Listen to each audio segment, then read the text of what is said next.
Je suis en compagnie de M. Marc Dubois, maire de Saint-Joachim. Alors, M. Dubois, bienvenue à la vie municipale. Merci. Merci de m'accepter dans vos locaux. Ça fait plaisir. Juste avant de débuter avec les questions qui touchent qu'est-ce qui se passe à Saint-Joachim présentement, pouvez-vous nous dresser un petit portrait de la ville, de la municipalité de Saint-Joachim? Oui. D'abord, comme tout le monde le sait, la municipalité de Saint-Joachim est une des plus vieilles de la Côte-de-Beaupré. On varie toujours entre 1450 et 1500 habitants, bon an, mal an, au fil des années. C'est une municipalité agricole presque à 100%, je vous dirais, d'où le développement résidentiel qui est presque inexistant chez nous. Mais quand même, on offre différentes activités, que ce soit en loisirs, en culture. Tout le monde connaît le Festival de l'Oie des Neiges. Tout le monde connaît la course du chemin du Cap-Tourmente. C'est nos deux principales activités là, annuelles. Mais aussi, on est reconnu pour, bien sûr, la Réserve nationale du Cap-Tourmente, nos paysages. Il y a la Grande Ferme aussi qui est chez nous. Et il ne faut pas oublier également le Canyon de Sainte-Anne, pour laquelle, c'est pas la municipalité s'est portée acquéreur, mais on a formé quand même un OBNL pour acquérir ces actifs-là, pour que ça demeure chez nous et que ça demeure pour la localité de Saint-Joachim et de la Côte-de-Beaupré. Et c'est combien d'habitants au total, Saint-Joachim? 1450 à 1500, là, on varie toujours là-dedans. Okay, parfait. Un projet important qui s'en vient pour 2021, c'est la réfection de la route du Cap-Tourmente. C'est quel secteur qui va être touché par les travaux à Saint-Joachim? Bon. D'abord, on a terminé une partie, environ un peu plus d'1 kilomètre du côté nord du chemin du Cap-Tourmente. Cette année, en 2021, c'est-à-dire, il y a d'abord un premier tronçon de 0,5 km, 500 mètres exactement, là, pour lequel il faut refaire l'aqueduc. C'est pour aller au bout de l'aqueduc du chemin du Cap-Tourmente. Suite à ça, il y avait un projet d'1,5 km à faire, réfection. Il n'y a pas d'égout, il n'y a pas d'aqueduc dans ce secteur-là. Ça fait que c'était juste de l'excavation, refaire le pavage. Un projet aux alentours de 2 millions, celui-là, qui était subventionné à 50 % par un programme du ministère des Transports. On trouvait quand même les coûts assez dispendieux pour la longueur du trajet qu'on faisait. Ça fait qu'on a quand même, on est revenu à la charge auprès de nos ingénieurs pour tenter de trouver une solution différente pour avoir le même effet, mais l'en faire plus long. Puis effectivement, on va procéder au printemps à plus du 0,5 km, un 2 km additionnel où on va refaire le chemin du Cap-Tourmente sud, cette fois-là. Pour vous situer, ça va partir de la rue du Beau, à peu près, jusque passer un peu la cabane à sucre, le bec sucré de M. Duchesne. Donc, c'est le secteur qui va être travaillé. Le 500 mètres va être dans les débuts ou un petit peu plus loin? Le 500 mètres dans les débuts, à partir de la rue du Beau, lui, il y a de l'aqueduc. Okay. C'est la fin de notre réseau d'aqueduc qui va vers le Cap-Tourmente. Ça fait que lui, on refait l'aqueduc en même temps en procédant aux travaux.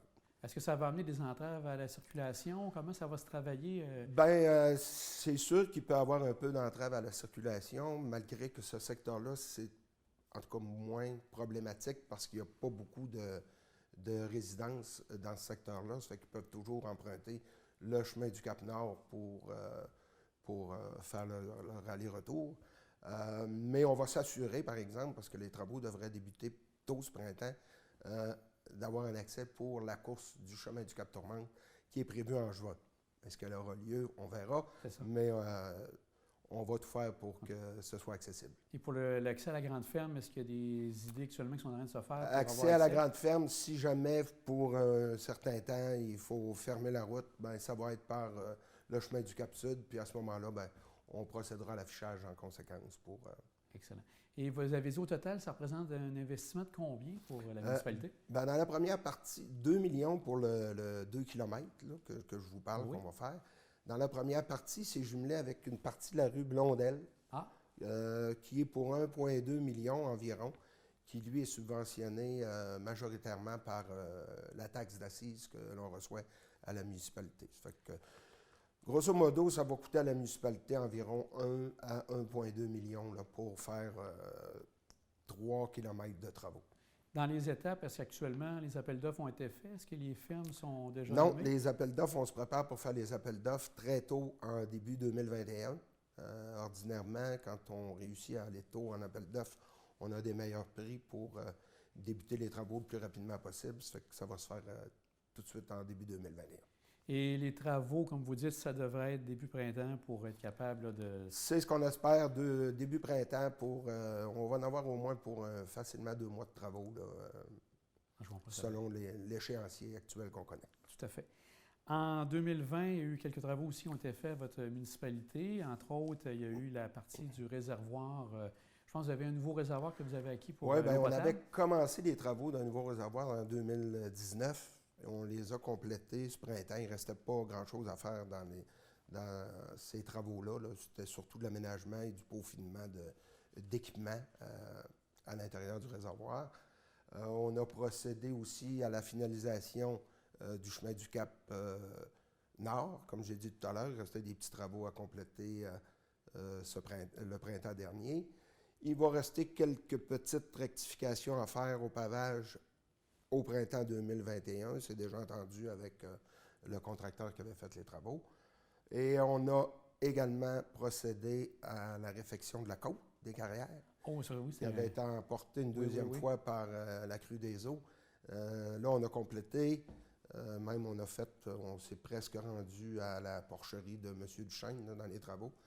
Ça fait que ce secteur-là est à toute fin pratique complété aussi parce que c'était un chemin qui avait besoin de beaucoup d'amour, entre guillemets, comme le chemin du Cap-Tourmente.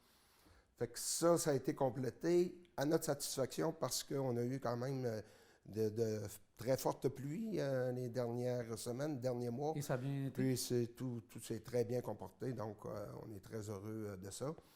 Puis en 2020, on a fait la réfection complète du centre des loisirs à l'intérieur. Ah, OK. Ça fait que le centre des loisirs est refait à neuf. On voulait l'inaugurer avec le Festival de Loi 2020, mais on va devoir attendre en 2021. C'est le bâtiment qui est juste à côté de l'Hôtel de Ville, je me trompe. C'est le bâtiment qui est juste à côté de l'Hôtel de Ville, effectivement. Ensuite, il y a eu un dossier qu'on parle depuis quelque temps, celui de la piscine. J'aimerais connaître votre position par rapport à tout ça. Bien, la piscine, d'abord, on est très heureux pour la municipalité de Saint-Joachim d'être en collaboration avec la Ville de Beaupré et la Ville de Sainte-Anne-de-Beaupré qui ont accepté de poursuivre dans le projet. C'est malheureux que Saint-Fériol-les-Neiges et Saint-Tite-des-Caps se soient retirés pendant le processus, malgré les engagements que chacune des municipalités avait pris.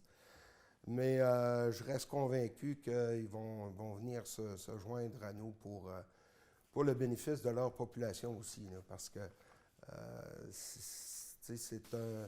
c'est un équipement qui est demandé par la population, c'est un équipement qui est nécessaire. Puis j'espère que pas Sainte-Anne-de-Beaupré, mais Saint-Fériol-les-Neiges et Saint-Tite-des-Caps vont se joindre à nous. C'est sûr qu'on parle d'utilisateurs payeurs, tout ça. Moi, personnellement, j'ai un peu de difficulté avec ça. J'ai un peu de difficulté parce que faut que je le défende auprès de mes citoyens, moi.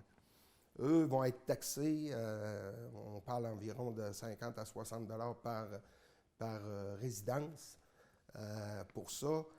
Eux vont payer pourquoi que les autres ne paieraient pas, mais en tout cas, ce sera un débat qu'on aura au fil du temps, puis on va attendre que les deux municipalités se cognent à la porte pour s'asseoir avec nous, mais moi, je réitère que Saint-Joachim est en faveur que ces deux municipalités-là reviennent avec nous. Parfait. Donc, ce sera un dossier à suivre sûrement en début d'année 2021. Ah, absolument, en 2021, certainement. Avec l'année qu'on a passée au niveau de la COVID, est-ce que ça vous a amené à travailler davantage au niveau par téléphone, par Zoom? Comment ça a été pour vous? Bien, effectivement, on a fait depuis le mois de mars, là, on a travaillé par Zoom. On fait Il y a eu quelques occasions où on a dû faire des rencontres présentielles, là, mais majoritairement, on travaille par Zoom, puis on enregistre nos séances publiques et extraordinaires sur Zoom. C'est malheureux. Personnellement, j'en ai ras-le-bol de faire du Zoom, mais c'est pas le même contact qu'avec la population ou qu'avec notre équipe de travail. Mais ce que vous voulez, faut vivre avec. Il y a des inconvénients pas mal pires que ça. Puis quand même, les gens ont pu, par rendez-vous, se rendre à la municipalité. J'ai bien compris, un citoyen pouvait se rendre. Oui, oui, oui. Il y a eu des prises de rendez-vous qui ont été faites. Il y a eu un certain temps, là, c'est surtout au début, où les hôtels de ville, comme toutes les municipalités, ont été fermés complètement au public. Mais il y avait toujours moyen de prendre rendez-vous, puis on s'organisait. D'ailleurs, on a aménagé nos bureaux en conséquence aussi avec plexiglas, puis désinfectants, puis ainsi de suite. Ça fait que, on espère que pour 2021, on va passer à une autre étape, puis qu'on va revenir à la normale. Vous parlez de 2021, c'est une année électorale. Quelle est votre position pour une campagne à venir? Est-ce que vous vous relancez pour un quatrième mandat, si je ne me trompe pas? Oui, ce serait un quatrième mandat, mais ma réflexion est faite depuis déjà un certain temps. Je ne serai pas candidat à la prochaine élection à la mairie de Saint-Joachim. Le conseil municipal est déjà actuel, est déjà avisé de ça. Je sais qu'il y a des conseillers municipaux qui sont de mon équipe, qui vont revenir, ça c'est certain.